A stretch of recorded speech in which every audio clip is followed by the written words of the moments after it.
I mean, I'm just listening to Chris Wright, my old basketball friend from 30 years ago. Oh, hello. My name is Paul Bale. I'm the founder and host of the Canadian Bro Show, and I was just waiting for the stream to start.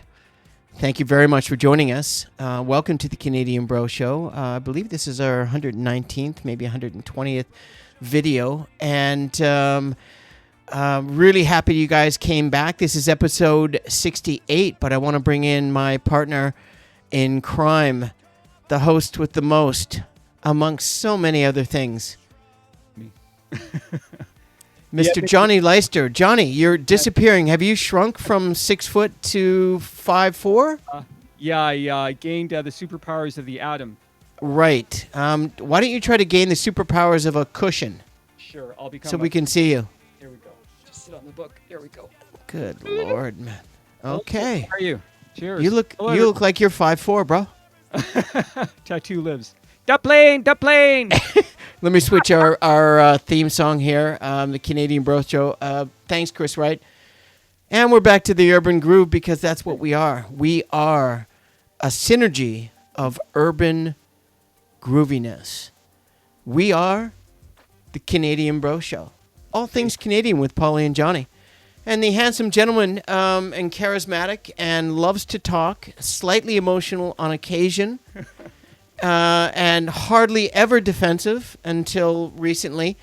None other than the talented writer, prolific writer, phenomenal human being, one of the kindest and most generous human beings I've ever met, my friend of over 53 years, Mr.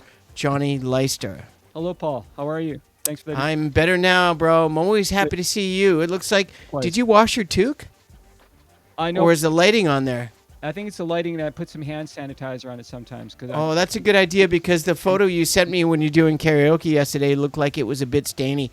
And I'm not sure if that's a hit with the girls, especially if it smells. Just a word. I'm not. It's just a suggestion. It was just, I'm not telling you what to do. Filed for future reference. Right. Anyways, everybody, if you first time here at the Canadian Bro Show, we're a fairly new podcast. We're couple of Canadian dudes. There's 3 of us. There's 2 hosts at the most and myself. And I've been thinking about this for about 15 plus years, and I finally got off my ass. Pardon my French. I do have a little bit of a potty mouth. I'll try to clean it up as best I can. But at the end of the day, we're back at it 118 episodes later, 15 months later. This is episode 68, Favorite Alien Invasion Movies. Sky is falling. All Canadian from Pauly and Johnny. Now, only really one of the films I have is, if anything close to Canadian, but we just like to be very proud of our heritage, of our country. We have the greatest country in the world. Canadians are the greatest people in the world.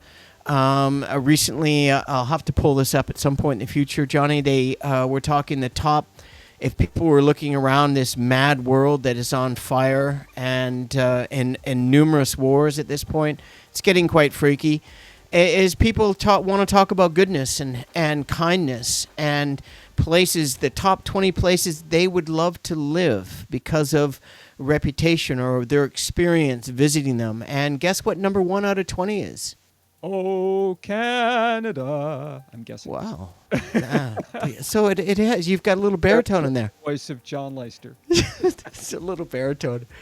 Anyway, so that being said, let's get into the show, Johnny. Johnny and I first met Johnny in 1972 in Kitsilano Beach neighborhood, north of 4th, as we like to call it. And when the good times were every single second of decades that followed until they didn't. And we're very fortunate, and we grew up with libraries and reading books and, going to movies. And it wasn't like the 21st century. Let's just put it that way, obviously. For those that are young. To the Jetsons. Well, I mean, Jetsons was one of my favorite. As a matter of fact, most of what the Jetsons, it's almost there. Certainly almost in this planet, maybe in some of the planets we're going to discuss today. Because today's episode 68, this is the first iteration of the Canadian Bro Show at the Canadian Bro Show YouTube podcast. And the first iteration is Johnny and I like to focus on pop culture and a variety of different things, and writing and music and food and travel, a little bit of politics, a little bit of this, a little bit of that, a little bit of everything. Mostly Canadian. We have interviews, we do health series. And then the second iteration is also a very important Canadian contribution to history, and that is basketball. Oh, basketball from the Hoop Junkies, Pauly and Raleigh. Always slightly enamored with basketball. I am a hoop junkie. My name's Paul. I'm a hoop junkie. Sliver. My name is Paul. I'm a hoop junkie, and I'm proud to say it. Dr. James Naismith discovered the sport in the late 1800s while working for the YMCA in Massachusetts. And this man created basketball. The original rules are 13. But let's get to alien invasions. Johnny, in growing up, was there anything scarier for most people than an alien invasion? And obviously, we grew up in a time where alien invasions in the 60s and 50s, 60s, 70s. There's a couple that could be on this list, and they might be on yours. But what is... The alien invasion is really quite profound and really frightening. I think one of the reasons we like these movies so much is because the bad guys are not going to be... They don't exist, so there's no risk of offending anyone. I think that's why Hollywood keeps cranking out these movies. Because if they crank out a movie where the bad guys are Canadian or the bad guys are French, right, people are very hyper-defensive about that kind of stuff, or at least some people are. But you just invent a race out of whole cloth, like the Klingons or the Borg or the Cylons, whatever the case may be, and you're not going to offend anyone because they don't exist. And they're movies that we can all enjoy collectively, and we can all root for the good guys as they defend the world from the hateful pricks from other planets who don't want to get along with us, who don't have Canadian values, damn it. Yeah, right? What do we do with the hateful pricks that are actually living on this planet? What do we do with those guys? We just have to ignore them as best as we can. Okay. If they're in power, we try to vote for somebody who's maybe not quite so hateful and not quite so prickly. It seems like all of the elderly, white, filthy, rich men in the world are all hateful for some reason. Have you noticed that? Yeah, that tends to be the case in some cases. Anyways, let's focus on the show. Favorite alien invasion movies. Okay. And I'm really looking forward to this. Johnny, we were in our pre-show and prior to the pre-show a couple of days, we always like to sort of reiterate what, let's focus on some good content. Let's share with people stuff that we're passionate about and stuff that's really good and entertaining. And Johnny just blurted out this, and I was like, hello, let's go. Anyways, would you like to start everything off, and hopefully you don't pick one of mine? Okay, let's get it on. I'm going to start with Star Trek First Contact, 1996 American science fiction film directed by Jonathan Frakes, who played Commander Riker. Number 1 on Star Trek The Next Generation. His feature film debut. It is the 8th installment of the Star Trek franchise and the second starring the cast of The Next Generation. In the film, the crew of the Starship Enterprise E, as in Echo, travel back in time from the 4th century to the 21st century to stop the cybernetic Borg from conquering Earth by changing the past. Jonathan Frakes, Patrick Stewart. I actually saw Patrick Stewart live at a Star Trek convention with our friend Tom Gigantis in 1994. That was really fun. That was the one and only time I went to a Star Trek convention. There was a guy walking around with a huge model of the Enterprise attached to his head. I know you told me about this, but tell everyone else. It's incredible. A lethal weapon. I mean, it's really threatening to. Did you touch his bald head? I did not. But no, I did not. You should have. Audience. And Tom and I were probably the only guys there that weren't wearing costumes. Just about everyone else was dressed as one of their favorite. So it was like what do they call that? Something Comic Con sort of vibe. Yeah, it was sort of ahead of its time. There were maybe 100 people there. You go to Comic Con. This is 96 you're talking about? Oh yeah, 1994. Okay. Now there's like 30,000 people show up at this thing. Wow. After the release of Star Trek Generations, which had its moments, Brandon Bragg and Ronald Moore developing the next film in the series. Bragg and Moore wanted to feature the Borg in the plot, the cybernetic sort of mono race. Producer Rick Berman wanted a story involving time travel. This is a really fun movie. What the hell is a mono race? Like they're all like lemmings or like pods for Invasion of the Body Snatchers. In other words, there's no individuality. Like the orcs in the Lord of the Rings. Exactly. There are no. They're all the same. They're like a race of robots. All the orcs had different types of orcs too, right? Yeah. This and so do Swedish people. And so. Where did that come from? out of the ether, out of the Phantom Zone. Okay. It's a really fun movie. James Cromwell plays Zephram Cochrane, the inventor of warp drive, of all things. Without warp drive, there's no Star Trek. And Right. it turns out that he's an alcoholic, and he's kind of a procrastinator, and he's the one who has to save the world before the Borg show up. This is a really fun and entertaining and upbeat movie, and the only Star Trek movie where a character actually says, "So you're some kind of astronauts on a Star Trek." And I always expect to see the word Star Trek blink on the screen like SCP. Right. So that's my Right. first choice. It's a really Wow. and That was it. That was it. I know how much you love the Star Trek. I mean, how many series are there? Like 7, 8? Oh, it's just going to watch. It'll go on forever. But Yeah. I grew up watching it too. The original one, our Canadian, the true chief commander. The first, it was Canadian. So we like to talk about all things Canadian here on the show, and that was. Born in So Montreal? I'm surprised. I'm surprised actually, but not surprised at all because I should have thought about it. We're talking about aliens. You got to come up with your favorite science fiction shows, right? And I'm going to come up with mine. Mine aren't shows. Mine are more movies. And what I try to do, is you probably noticed, I don't know if anybody else has, but I certainly do it, is when we do a show like a movie review series, instead of Siskel and Ebert, it's Pauly and Johnny. Flick reviews, Exactly. And we've done, I don't know, we've done what, maybe 10 or something? And we like to do it all the time because we're film buffs, as I talked about in the opening. We didn't have a laptop. We didn't have a computer. I had a 10-inch RCA with black and white television on the floor, The inside.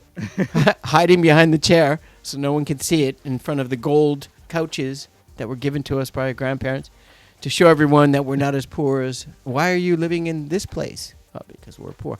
No, obviously we're not poor. Look at the gold furniture. Anyways, getting back on, I would have to say I've seen this. I have a problem. If I like a movie, I'll just watch it over and over again because I find it really difficult, Johnny, to find better movies than I've seen through 60 years of my life for the most part. And this movie never gets tired. It's not perfect.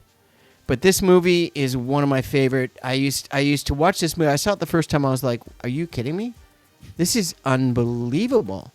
And then by the 10th time, I was like looking for weaknesses, and it was character. There was some character development weaknesses. There was some bad acting in some areas, but for the most part, unbelievable.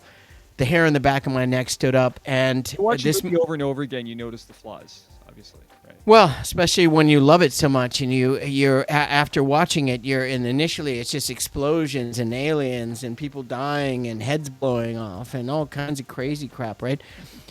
Battle, Los Angeles, Oh, 2011. that's on my list. Yeah, one of my favorite films, and I wanted to get out first because I think you prepped yesterday, the day before, showed me some of your list. And I saw that one. I was like, dude, that's my baby. I love that thing. That's a good flick. And what I love about it is, and no one knew about it. It was a huge production, but it was a lot of CGI, but it was done really well, and it was done actually on a budget, believe it or not, these days. Very gritty. Very gritty, and they did I don't want to say too much because a couple other choices I have are by a very similar style of production and cinematography and style of filming a film. But this thing stars Aaron Eckhart, who is one of my favorite B actors. If he's a B actor, I don't know. He could be an A actor in some countries, but I love him. And most of what he does is excellent. The other one, of course, you can't have an action film with an alien invasion film without someone like Michelle Rodriguez also. And she was one of the cops, a right-hand woman in this case for Aaron. I don't want to give too much away. The director did an amazing job, and his name was Jonathan Liebschman.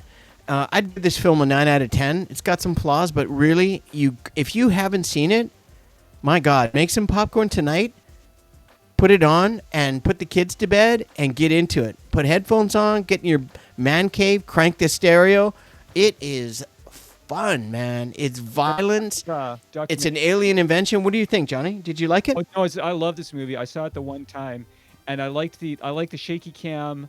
I like the feeling that you're actually there, that you're actually part of the action, like Cloverfield. Oh yeah. You know, some people get motion sickness, but to me, it's like being on an emotional roller. Spoiler alert: Cloverfield was going to be one of my picks on here if I had more time. Well, that's okay. That's not on my list. Okay, this one will probably surprise you, I'm guessing. I saw a little clip of this on YouTube today. Here we go. 1956 is going way back in time. Earth versus the Flying Saucers is a Oh my God! Here we go. Sci-fi film from Columbia Pictures. The stop motion. Sorry, just spat. That's a bad habit I have. I can't see it. I don't have glasses on, and for the most part, people don't want to hear that, so just ignore it. Don't bring it up. The stop motion animation. Sorry, I just sneezed a lug right on my shoulder. I apologize. Let me just on the webcam. I mean, the stars are Hugh Marlowe and Joan Taylor. Okay, the stop motion animation special effects were created by the legendary Ray Harryhausen. How many movies did we see when we were kids, like The Golden Voyage of Sinbad and Jason and the Argonauts with the fighting skeletons? I mean, this guy was unbelievable. This is way before CG. These guys would create these models, and he'd move the models just like a little bit at a time. I know. It was. What do you call that technique where you take a photo? Stop motion animation. Exactly. Oh my God, that very, very tedious, time-consuming. Doesn't matter. Watching it was the most exciting thing a 7-year-old could ever see. The result was absolutely nightmare-inducing. It was incredible. This movie is really fun. I mean, the special effects are astounding for the time, and I still think they hold up in a weird way. I actually saw a clip today called Superman versus the Flying Saucers, where somebody interposed George Reeves as Superman, the original TV Superman, fighting those flying saucers, and it's absolutely amazing. I think you really dig it. I loved it. I watched this movie every time it was on TV when I was a kid. I did too, and you brought me back to 1972 at Belfour Rentals. Yeah. And I remember the sword going through the skeletons, and how they would just decapitate an entire skeleton because they're just bones. Terrifying. But it never addressed why are these skeletons moving around. There's no cartilage, there's no muscle, there's no vessel. There's just it's just an evil. But it was exciting. It was captivating. It was. And that type of Evil Dead. Sam Raimi in the very first one played with that once or twice in the Raimi films. Absolutely. If you remember, because I don't know if they had CGI then, actually, because that was the early 80s, right? Mid 80s? I don't think so. The first, if it was limited in scope. The very first, Paul, you froze. Are you still with me? Oh, you're back now. I'm right here, bro. Okay. The very first CG effect was the Genesis planet sequence from Star Trek II: The Wrath of Khan. Just really? Information. Yeah, that was thank you. CG. Johnny, you're always good for tidbits of information. Next one I'm going to go into. My head knows all kinds of useful things. I mean, my God, without it, I don't know if we'd be able to do the show. But the next one is along the line of what I'm trying to communicate today. I like a gritty science fiction. I like a violent science fiction because if we ever get invaded by it and they're not friendly, it's going to be violent. It could be just one bomb, the whole thing's done. But if they're going to kill us all, they want the planet for something. So maybe they'll find us useful for, being hosts or butlers or maids or, slaves of some kind. I don't know. But speaking of slaves, this movie is really, when I saw it in the theaters, I saw it in the trailer and I was like, my God, this is right up my alley. And it was called District 9. Oh, good choice. And producer was none other, one of my favorite directors and writers and of all time is Peter Jackson. And Peter Jackson produced it, and he brought in Neil Blomkamp, who did a couple of short movies, 10, 11 minutes on YouTube, that was gritty, like a Battle Los Angeles and District 9, and then add something else. And there were 10, 11-minute shorts where he wanted to show producers and interviews, and everybody just said, this guy's got it. And he did it on a budget of $10,000. Wow. With CGI. Because he had the best that he could afford, or he knew that if Hollywood was going to catch on, obviously with Peter Jackson producing, you know, you can't go wrong. Anyways, it's an incredible alien invasion film that is just, I've never seen anything like it. And it's a startling original science fiction. It's a violent thriller where alien refugees are stranded on Earth after obviously trying to invade and or losing the invasion, or these are the captures of the ones and they're still ready to invade. They never addressed that, which is really cool. And they're exiled in a filthy slum on just outside Johannesburg in South Africa. And the set design, the direction, the production, this thing is a masterpiece, in my opinion, in top 10 alien invasion films of all time, as far as I'm concerned. 10 out of 10. If you haven't seen it, like the first one, or any of the ones that Johnny says, please do yourself a favor. It is extraordinary. It is, however, violent. It's a great movie. It's violent, but it is. Plus, once it starts, it doesn't stop. In the end, you're like 2 hours later, and you're like, "Holy crap!" Yeah, it actually it was supposed to be a movie based on the Halo video game. Yes. The origin of the movie. Yes. And then it became District 9. And Neil Blomkamp was set to write and direct a sequel to James Cameron's Aliens. He had Sigourney Weaver, and he had Michael Biehn and Carrie Hand, who played Newt from the original movie. Wow. There's even production drawings of this movie. I knew, we talked about that briefly. I knew about that, honestly, yeah. Johnny. If there was any film that you could have ever wished to happen, top 10, absolutely. That would be the one. My God, man. The studio, made a choice. They decided to go with Alien Prometheus, which was fine. I thought it was okay. I thought it was good. I love it. I would much rather see a Neil Blomkamp's or sequel, because they were going to discard all the Alien movies. They were only going to count the first two. Honestly, watch what happens. Ridley Scott's going to executive produce it, and he'll bring in Blomkamp. It's going to happen. And by the way, Romulus, the last one they put out, the Spanish director. Man, I've seen that thing 4 or 5 times now. Oh, really? It's good, Johnny. It's good. Yeah, for it. Okay. Who's next? Me? Okay, I'm going to go with you. Yeah, it's all about me. I'm going to go with V. He's honest, anyways. He's blunt. No egomania here. No narcissism. No, Johnny's not shameless in any way. Not even an iota. Okay, here we go. I'm going with V, the original miniseries, which is not a movie. Our American science fiction miniseries, written and directed by one of my favorite writers, Kenneth Johnson, who wrote many of our favorite episodes of The Incredible Hulk and The $6 Million Man, The Bounty Queen. I mean, this guy was an insanely prolific writer. It debuted on NBC in 1983. I remember at Kids High School, everybody was talking about V. Did you watch V last night? Oh my God, that was the most amazing thing ever.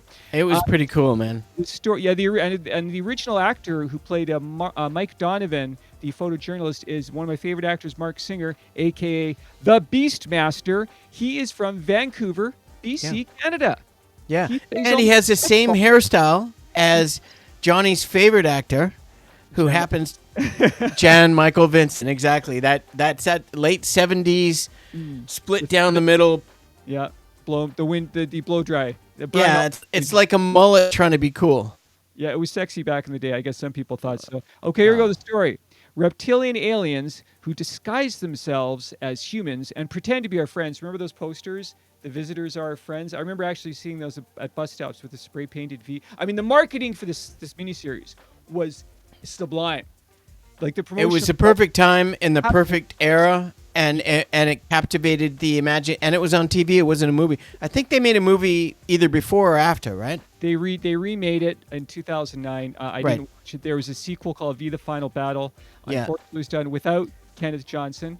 And but there was also V for Vendetta, which a lot of people get mixed up with, right? Yeah, it's a different V. And then it became a weekly series, which was. Yeah, I don't want to be negative, but it was not that great. Yeah, no. But the original miniseries is really classic. And what's so cool about it is that when they call them the visitors. When the visitors show up, they're like, "Hey, we want to save your planet, and we're going to cure cancer, and we're your friends, and we're going to give you all this technology, and all we want is a little bit of your water." Well, it turns out, spoiler warning, they want all of our water. And there's a classic scene, one of the greatest payoffs in TV or cinematic history, where Mike Donovan sneaks aboard one of the motherships, and he's got his camera, and he's filming Diana, who's Jane Badler plays Diana, who's one of the visitors of one of the alien leaders, and she's like, she picks up this gerbil or like a guinea pig out of a cage, and she holds it over her mouth, and like her jaw, this prosthetic jaw, Opens up like half a foot, and she puts it in her mouth, and she swallows it, and it goes down her gullet. I was like, yeah. I was like, oh my God, that was right up there with the alien jumping out of John Hurt's chest. Like everybody was talking about it at school. Like, oh my God, that was. I totally forgot about that scene. When I first saw it, I was like, "Are you kidding me?" I did that for television. My goodness. Yeah, like, don't eat while you're watching this. You might lose your lunch. No, apparently in many countries in the world, gerbils are considered a delicacy. Yeah. So that's my next pick. It's wow. so. It's that was a great visual, Johnny. Thank you, and everybody that's listening. I'm sure you got the same visual as we did. That was great. Kenneth Johnson originally wanted to do a story about a fascist takeover of America. The studio said, "No, it's got to be aliens." No. The studio said, "Just wait. It's going to happen in 2016, and go all the way to 2026." Yeah. And it's happening right now. Take a look. Wow. This is an alien invasion of the United States. It's happening right now. Anyways, I'm going to go to the future for a moment, and not the present or the past. Go back to the future. This movie is... I've seen a couple of attempts on the same sort of thing that haven't really... This one was big budget, right? Netflix paid an exorbitant amount of money and gave a young... leading, on entering the A level of actors, the lead actor genre, superheroes and war films and James Bond and all that shit, right? And science fiction films and alien invasion films. This movie's called Edge of Tomorrow. And it was came out in 2015. I think it was really ahead of itself. And an alien race known as the Mimics land in Germany and swiftly conquer much of the continental Europe, killing hundreds of millions. And it stars one of your favorite actors, Mr. Tom Cruise, and Emily Blunt, who does a very good job. And I'm not a huge fan of Tom Cruise. I do like a couple of his movies. One I was going to put on this list tonight, but I've already brought it up 2 or 3 times in our past episodes that kind of flirt with not necessarily this genre, but something that might be construed as parallel. And the director did a great job on this because to do this type of movie is extremely... You've got to have the best continuity team in film to be able to do a movie. Like, you've got to track everything because it's done of people going into the future that get trapped in the present, or could be the future. And it's crazy, but it's really exciting. Bill Paxton, Brendan Gleeson, 2 of my favorite character actors are in it. It really is good. And I watched it the first time. I was like, come on, man. And then I was like, okay, give it another shot. And I saw like a director's cut or extended cut or whatever, which I love. And I dug deep and focused, and it was actually really quite good. And Cruise did a very good job. And it's very exciting. And essentially, it's an alien, and he gets trapped in a time loop. Right. And like he's a Groundhog Day, right? Well, but with the aliens and war and people getting killed, without humor, and Bill Murray drinking beers when nobody's looking all day long on set. But it must have played out 20, 30 times until he figured out how to survive. So it was one of those films that was very violent. It was very eye-catching. It was just a great film. If you just want to kill a couple hours and not turn the phone off and not have anybody talk and make some popcorn and do whatever you need to do to get adjusted for that experience, very enjoyable. Yeah, I've seen this movie. I really like it. I am a Tom Cruise fan. And, I know.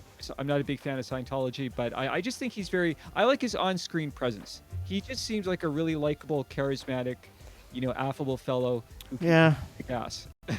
When Okay. Well, that's what he wants everybody to believe, right? I mean, when the shit goes down in this world, he's on his own plane to the underground bunker 8 miles below the surface in Utah, or whatever the hell it is. They probably got a bunch of them. And they're just going to ride it out. probably. Oh, yeah. And Okay. God bless them. There you go. Um, Then, go then, with, sorry, go ahead. no, you're up. Okay, very good, very good. Edge of Tomorrow is a great movie, and they're making part 2 apparently. I read Really? it. Why take so long?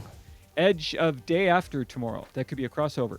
Okay, I'm going to go with 1978's I like that.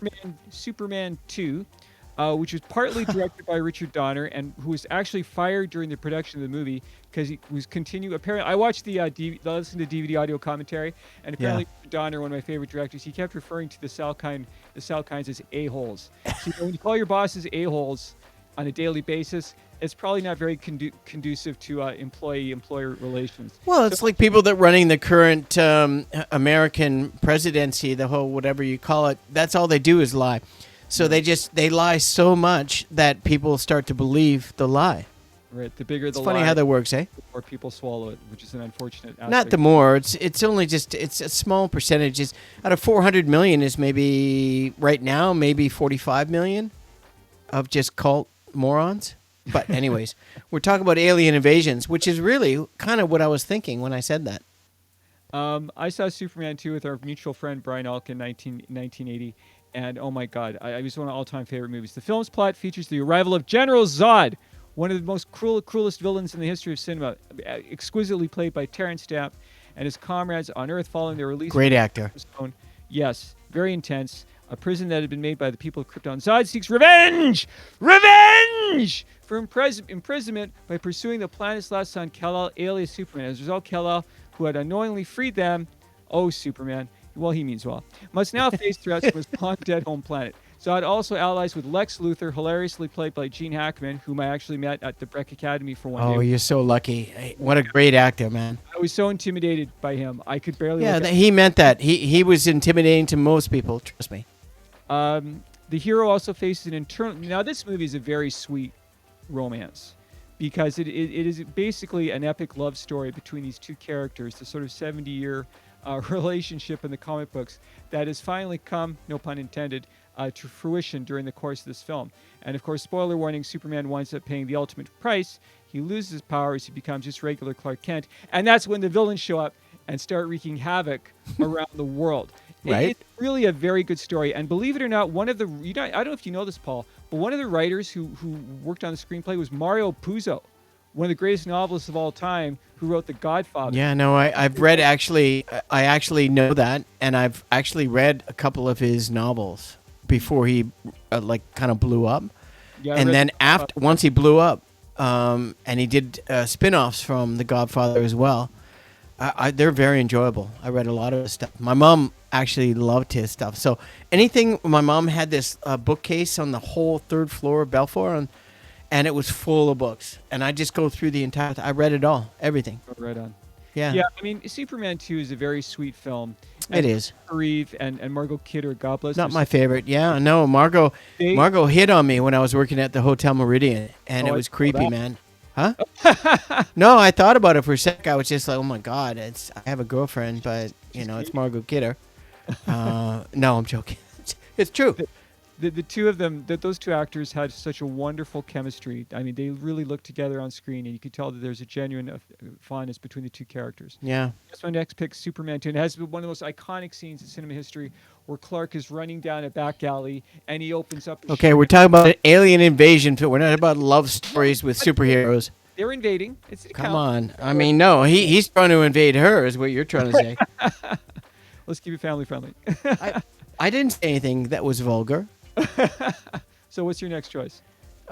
It's kind of a continuation, because that's how I do things, of my last film, The Edge of Tomorrow. How about The Tomorrow War? Chris Pratt.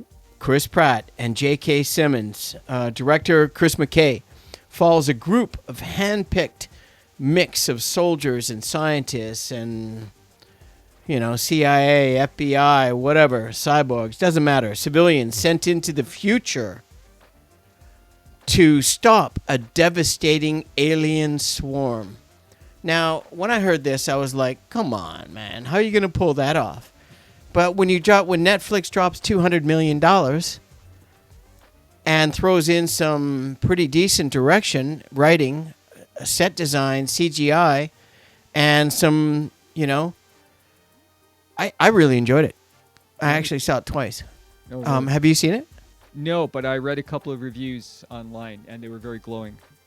Yeah, I mean, it's don't believe in reviews, although we're a review channel, or but that's why there's two of us, and we have different perspectives. But a very enjoyable film. I actually think about watching it again because I've only watched it twice, so you know how I go. If I enjoy it, I'll probably see quite a bit that I didn't see before. So, Johnny, who do you got next, man? Okay.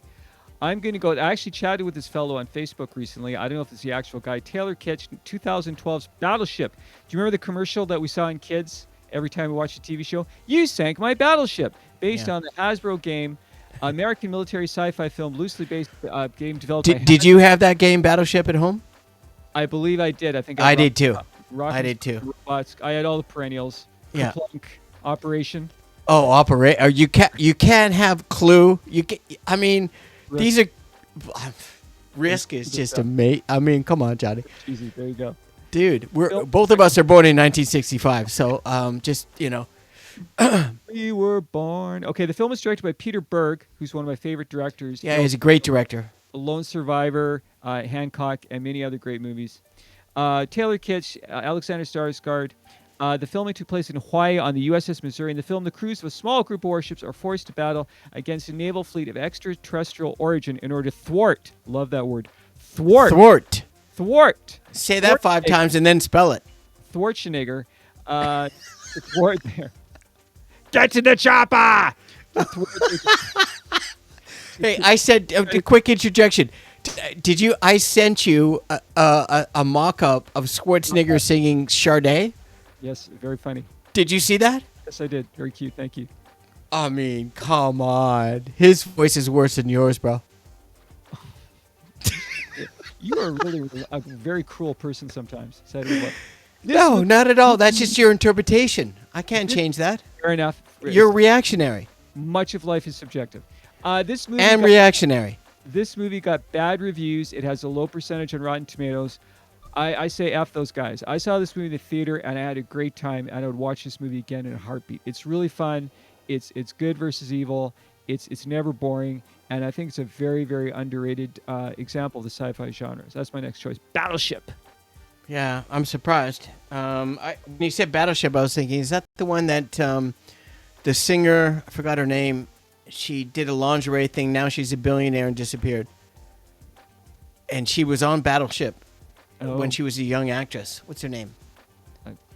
The African-American, billionaire girl. I don't know. I can't remember her name. What's your next choice, Pauly? Well, I'm trying to decide which one because I don't know how much time we have left here. Oh, it's not like we have any time, but I just want to... Okay, we're good. I'm going to skip the... I don't want to because I think it's probably one of the best alien invasion films I've ever seen in my life. So I'm just going to go with it again. I probably brought it up a couple of times, but I'm like Johnny. This movie came out in 1982. Johnny and I were at Kitsilano High School in Kitsilano, and we're in grade 11, or perhaps grade 12, depending on what time of the year it was. But this is an American science fiction horror film directed by one of my favorite directors, John Carpenter.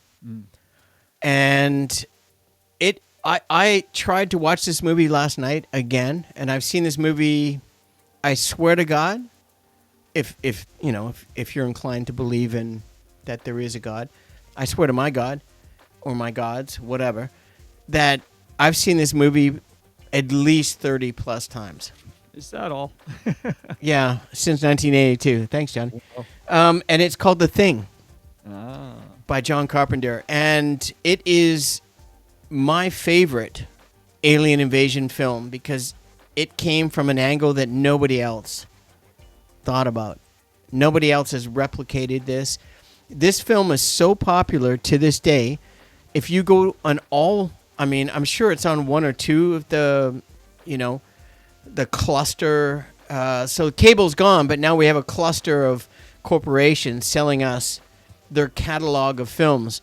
And all the ones I have at home, not one of them has The Thing. So I can't actually watch it unless I buy the movie. Or bro, it's on Shudder. That name just popped into my head. It's called Shudder. I know, but Shudder's part of a major thing that I'm not of. Prime Video? I don't know, but I just see. If you bring it up, don't tease us with the tidbit and give us a little bait, and you miss out on the catch. Just give us like real time. Kurt Russell does an incredible job on this. One of my favorite actors. I was actually in a movie with Kurt Russell called Bird on a Wire that was filmed in Vancouver with Goldie Hawn back in 1988 or something. And from writer Bill Lancaster, based on the 1939 novella by John W. Campbell called Who Goes There? Or Who Goes There? Great title. Yeah.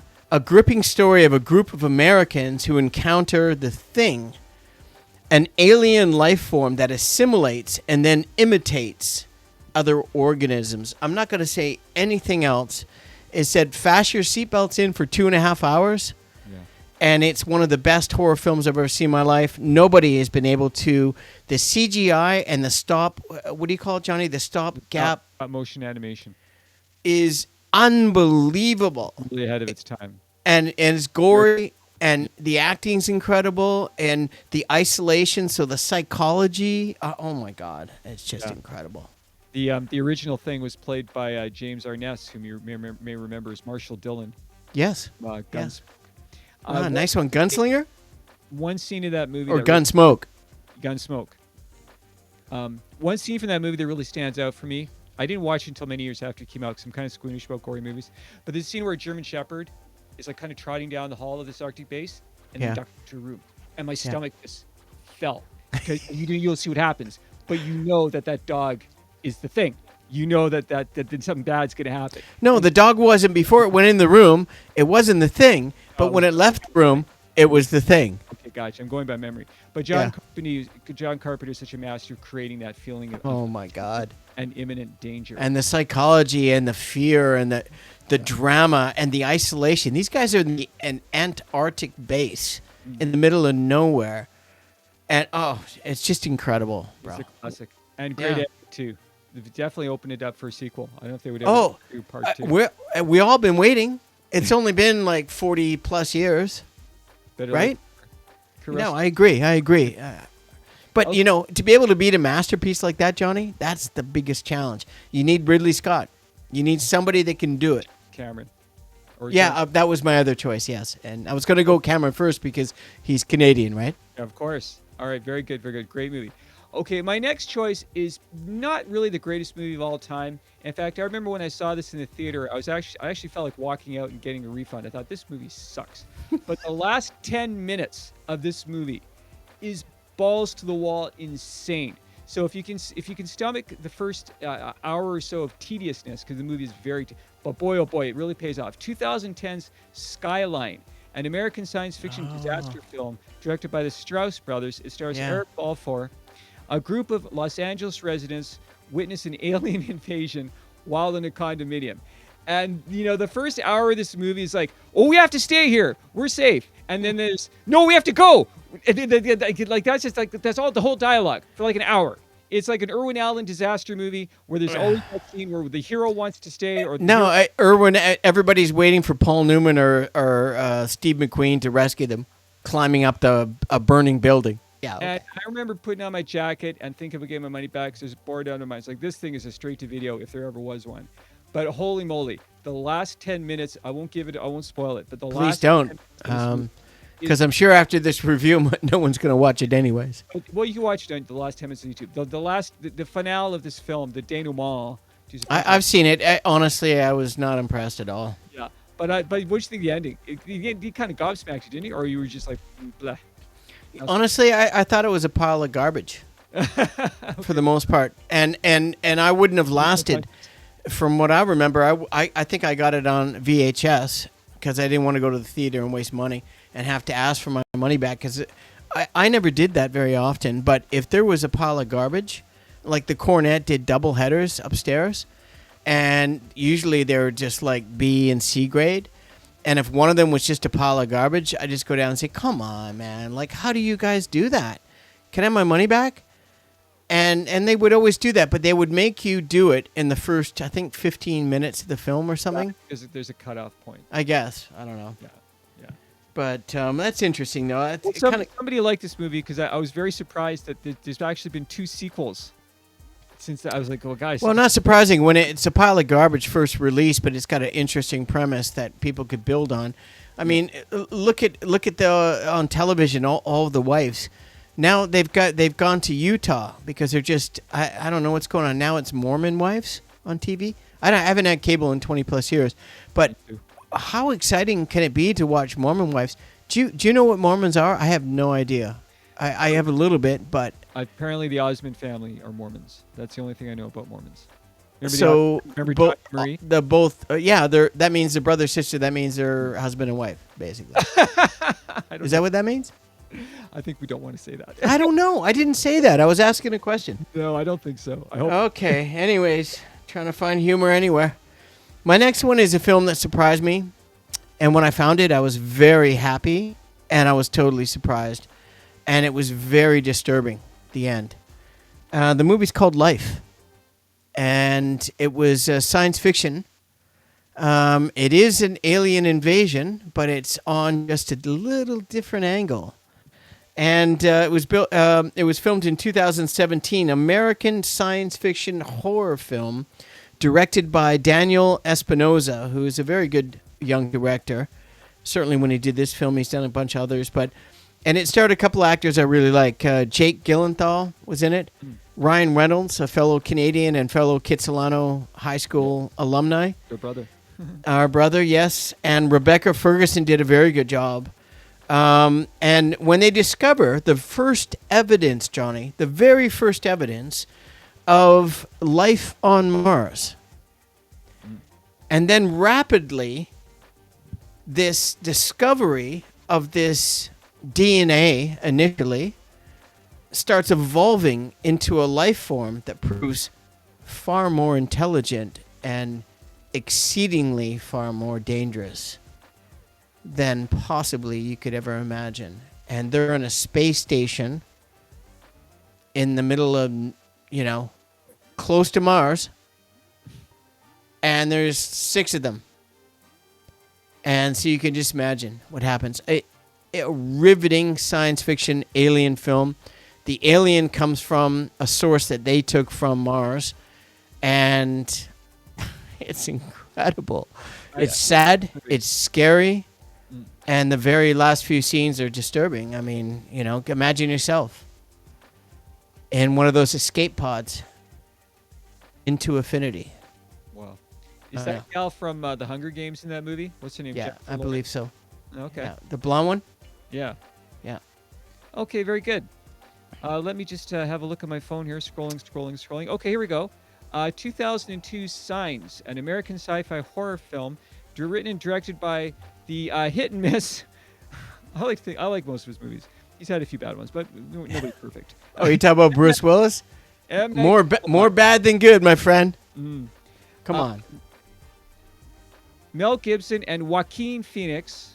The story focuses on a former Episcopal priest, easy for me to say, named Graham Hess, who discovers... Good attempt, though. That was pretty close. Thank you so much. Who discovers a series of crop circles in his cornfield, and that the phenomenon is a result of extraterrestrial life. Signs explores the themes of faith, kinship, and the aforementioned ETs. Look, this is not M. Night Shyamalan's best movie, but it has a lot to say about... Does he have a best movie? Just out of curiosity. Sixth Sense and Unbreakable, I think, are classics. I think really, really, really good movies. Okay, those are my favorites, in my opinion. Okay. Yeah.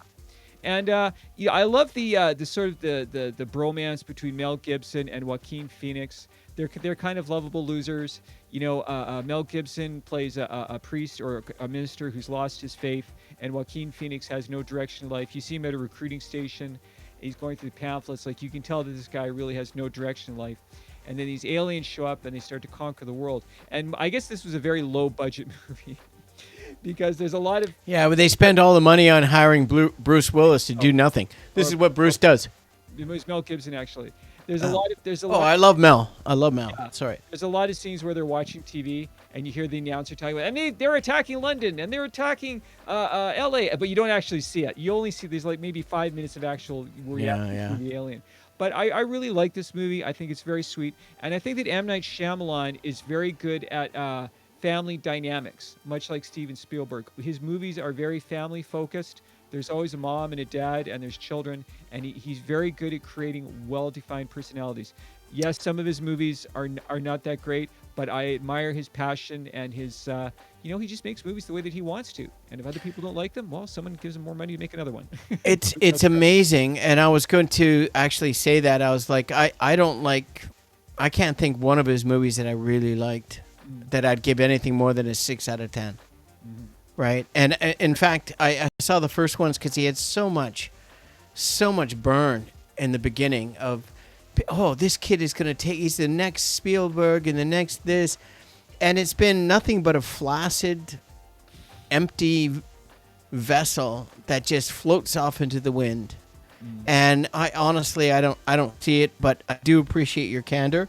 No, thank and I always believe that there's something if Johnny's going to talk about it, there's something. Next one, this is my last one. I'm going to cut one off. But this one I just saw recently. I was waiting for it to get out of the movies because I think the last movie I saw with Johnny about 2 years ago, maybe 2.5 years ago, when we saw the Star Wars. The Rise of Skywalker. Was it that one, or was it the one with Han Solo one? No, it was The Rise of Skywalker. I remember Right. saw that in the theater. And that wasn't bad. And then we went and played pool across the street and just got obliterated. We had It was a lot of fun. Yeah. But this one here, I waited till it went to one of the streaming services that we pay for, and I was going to bring up The Predator. I didn't want to bring up the aliens because everybody's going to bring up aliens, but I wanted to bring up The Predator. The 7 series, and I've really enjoyed most of them.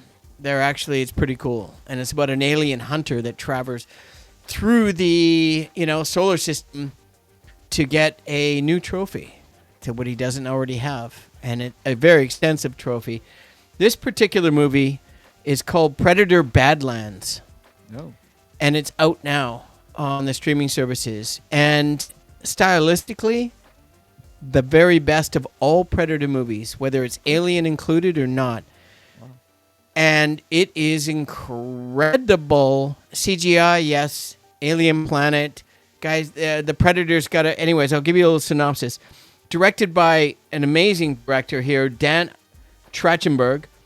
This is the 7th installment, and it stars a very funny Elle Fanning, who's a real blonde, a little thin blonde elf type actress, and she's a robot in this. And I'll just leave it at that. She's fantastic in it. And the story follows Del, a young exiled Yatua, who crash lands on the very hostile planet called Planet Death or Planet Hell or some... That's pretty on the nose. Right? It's incredible. It's so funny. But it is. And, of course, when you land there, and this guy doesn't care because he's a young predator. He's got to prove himself. He's got to get a kill. He's got to kill one of these... this guy, Del, lands on this hostile planet, doesn't meet the young gal that's only really half a robot because she's just cut in half, probably by the same thing that he wants to kill. And he must prove himself worthy of the hunt by killing an apex predator and leading him to form an alliance with Thea, which is her name, and a Wayland Yoktamni Corporation android. So she knows everything about everything. So this guy ends up putting on her shoulder and carries her. It is, if you had an 80-inch, 100-inch screen, and it was an OLED, and it was the latest one, and you had a sound system, and you could have a couple of beers and whatever you need, and you could just crank the volume and get lost for 2.5 hours, it's unbelievable. It's so good, man. I'm going to watch it again. I'm just waiting because it blew me away the first time. Yeah, Weyland Yutani usually gets a shout out in all of the Alien and the Predator movies. They're sort of pulling all the strings. Right? Okay, I'm going to go with a movie that we talked about on another podcast. Sorry for the repetition, but maybe we'll try see something a little bit different about it. 1996 is probably the ultimate alien invasion movie, Independence Day. While promoting Stargate in Europe, Roland Emmerich, the classic director of porn destruction, conceived the movie while answering a question about his belief in the existence of alien life. Dean Devlin, his co-writer and co-producer, decided to incorporate a large-scale attack, having noticed that aliens in most invasion films travel long distances in outer space only to remain hidden when reaching Earth. This is a really fun movie. Great actors. I love the chemistry between Jeff Goldblum and Will Smith. They're great together. There are a lot of iconic shots in this movie. I remember the trailer. The marketing for this movie was on the first day. On July 2nd, they arrive. On July 3rd, they attack. On July 4th, we fight back. I mean, look, if that doesn't get you into the theater, then nothing will, right? It was the ultimate hug. You remember the mothership was over the White House, and the beam comes down, and everybody lost their minds. Like, holy moly, we got to see this movie. Johnny, I think I agree with you.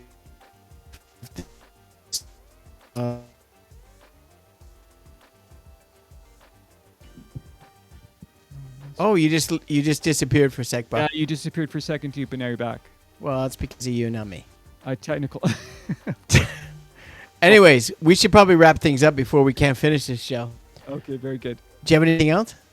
I love the scene where not to spoil anything, but the scene where Will Smith and Jeff Goldblum, they're walking through the desert. Like, you could tell that it was a classic homage to The Right Stuff with Chuck Yeager walking away from his crash. Yeah. Like, to me, that's one of the most iconic images in cinematic history. And The Right Stuff is also one of my all-time favorite movies. Nice. Yeah. All right. Well, I mean, that was really good. That's like almost an hour. Mm-hmm. And are you itching to do a little bit of reading of your writing? Thank you so much. My name is John Leister. I'm a self-published author. I have a series of detective stories online called Lee Hacklin, Private Investigator. Lee is in his early 20s. He's a smoker and a drinker, a ladies' man, but he has a good heart and he likes to help people. And my latest Lee Hacklin mystery is called The On the Take 5. Here we go. Here's chapter 1. New York City, 1977. Here they come. Pun intended. Excuse me? Never mind. My mother says my emotional development is stunted. She's not wrong. Mothers never are. Lee, I'm scared. They're so nuts.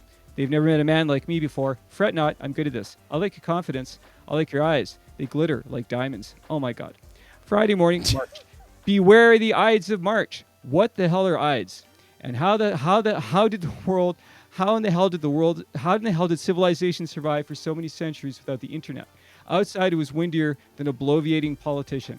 I was leaning against the reception desk of the Shame on You Venereal Disease Clinic in Rochester, owned and operated with a woman I was flagrantly flirting with, Dr. Shame on You. 3 men and a woman, the Fantastic Four, sadly no, rather ominously approached the clinic. All of them were in their twilight years and all of them were carrying placards. The fattest of them barked into a bullhorn. Down with promiscuity, up with monogamy. We are the moral high ground movement. Speaking of which, I had to go, but it could wait. We demand the permanent closure of this clinic. It is a den of iniquity. Wanton fornication is unraveling the threads of this once great nation. I said, at least they don't have torches and pitchforks. Stay by the phone. If I wave at you, call 911. This building is made of brick. I'd be better off beating my head against it. Oh, don't forget to ask me for my home phone number before you go. I winked at her and said, I won't. Lock the door behind me, please. I went outside and zipped up my down jacket. Brrr. I extended my hand to Bully Bullhorn. He looked at it like it was crawling with maggots. Good morning, sir. I'm Lee Hacklin. Perhaps you've seen me on TV. I save the world 5 days a week. Wealth and fame? I ignore. Action is my reward. You're entitled to free speech. You're not entitled to harass the staff and patients of this clinic. Please go and reassess your lives. Write a book or something. Bully Bullhorn pulled the trigger on his manhood compensator.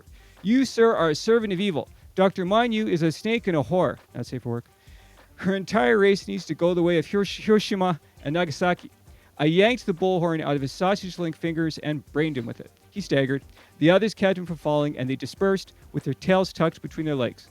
When reason fails, force works. It's the only thing that stopped Hitler. It's the only thing that puts the bozos of the world in their place. And that's chapter 1 of the On the Take on 5, my latest heckling history. Thank you. And as you see on Facebook, Johnny has a page called Johnny's Way. And Johnny, is there anything else you want to tell people about your writing extraordinary capabilities? Just my email is johnleister in small letters 61@hotmail.com. If anyone's interested, I want to make money doing this. My intention is to become a professional author of creative fiction, but I'd be more than happy to email anyone one of my stories. My books are available. Most of them are 99 cents. They're quite short. I uploaded 2 today. They're like 19, 20 pages. They're quick reads. They're available on Kobo, Barnes & Noble, and many others. I think Tofino is another one. But the one I look at the most is Kobo. And anyone who wants to be a self-published author, I use a website called Draft2Digital. It's free, it's easy to use, and what they do is they springboard your books to different platforms. So anybody out there who wants to write a book, use Draft2Digital. All right. Well, I mean, get the best advice from somebody that knows. Johnny's been doing this a long time. We talked about it many times. His writing is excellent. Sometimes reading of his writing can be improved with the correct acting lessons, of course, and tonal not so great inclination. But, you know, at the end of the day, before we go, Johnny likes to do yet another thing to hold everybody's attention. Johnny is the pun master, and he loves puns. I do. And hopefully everybody knows what a pun is, Johnny. A pun is a play on words. Okay, here we go. Why did the art thief's van run out of gas as he drove away from the museum? Because he had no money to buy the gas to make the van go. Thank you. You're welcome. Jesus. Oh my God! That hopefully no one's going to interpret that as racist or. What? What's racist? No, I mean to mock somebody's accent. I mean, that wasn't even French Canadian. That was just like, that was Europe. Anyways, It's all good. No, Johnny, thank you very much. Great show, everyone. We had a lot of fun talking about alien invasions. There's one that's going on just south of us right now, and hopefully that'll be finished by the end of this year. In the meantime, if there's an alien invasion going on in your country, please comment. Let us know. Tell us what's going on. And what are the aliens like? You know, we want to hear all of the dirt. In the meantime, Johnny is he's going to go, and I'm going to really, as you can see, just above Johnny's red toque is a subscribe button. If you enjoy the content, approximately 88 to 92%, which is a lot, of people that watch our show are not subscribing. But we are getting good retention and good numbers. So if you are watching it and you've come back, it's very easy to subscribe. It doesn't cost anything. It just shows that you enjoy the content and that you'd like to see further content. And we're trying to grow towards 500 subscribers. We're getting there, but we could use everybody's help. Subscribe, like, comment, and share. In the meantime, before we go, Johnny, what is one thing that we always like to say before we leave the show? Be kind. Yeah, man. Just please. The world is in chaos, and there's wars going all over the world. And while this madness continues, let's just try to find a way that we can be kind and be generous and understand what love really means. And let that kindness affect other people without you having to, need anything. It's just, you can make somebody's day, you can make somebody's life, you can make somebody's week. It doesn't matter. It's just being kind. Thanks again, Johnny. We'll see you next week. We'll talk to you soon. Great show, everybody. We are going to wrap it up. Thank you so much. Thank you very much, everybody, and take care. We'll see you next week at the Canadian Bro Show. All things Canadian.